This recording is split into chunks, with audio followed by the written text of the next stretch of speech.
Hello. So today we are going to learn about adjectives.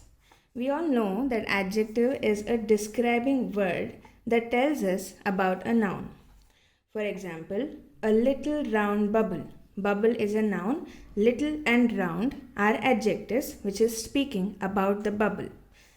Similarly, read the other two examples as well. Now, adjectives can be describing the noun before the noun itself. It can be called as a little bubble. Here the adjective is placed before the noun. It can be written like this as well. Read the other examples. Or it can be occurring as a predicate. Now, predicate is something that comes after the object. So, we can call the same sentence as the bubble is light. Here, after the adjective, there is no word written. So, the noun that we are describing is written in the beginning itself and the adjective is written later. So, the bubble is light. This sentence, it's a little bubble, can be written like this also. The bubble is light. Read the other two examples also similarly. So, for today's task, you have three things to do. Under this chapter, we need to, on the first exercise, we need to simply underline the adjectives in the sentences. For example, the foolish old crow sat on a leafy branch of the tree. Here, the noun is the crow and the branch. The adjectives that is describing the crow is foolish and old. The ones that is describing branch is leafy. For the second exercise, they have given a sentence with the adjective before the noun.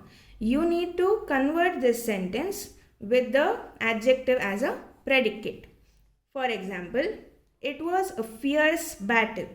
Here, remember the trick here is to put the noun in the beginning.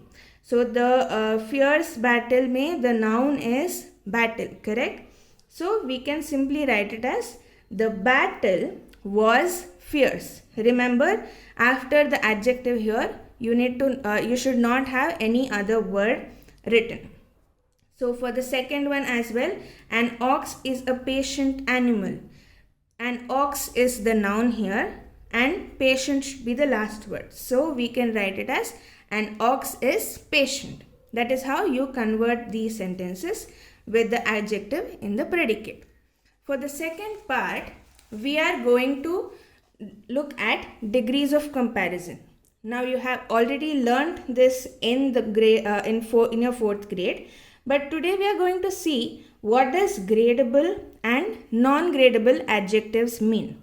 So, degrees of comparison is usually done for adjectives and it usually comes like this.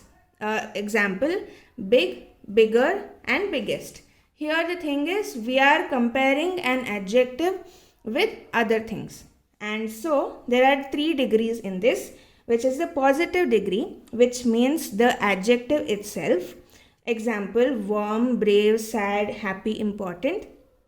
And when we are comparing one adjective with another, like when we are comparing it with something else, we can use the adjective by adding er at the end. So this comparative degree will show a quality being more than something else.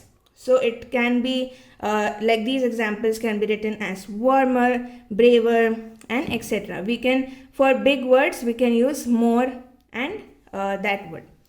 And for superlative degree, it shows the quality as being the most or best in comparison to all the others. For example, like here we usually put est or we use most in for the positive degree. Okay, so the examples can be warmest, bravest, saddest, etc.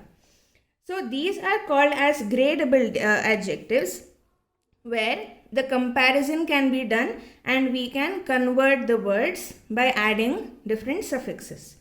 Non-gradable adjectives, on the other hand, are still adjectives itself, which describes a noun, but then these words cannot be used in different comparison degrees. So, for example, primary, universal, eternal and so on. These are still words which describe a noun, but these cannot be called as more primary or more compulsory.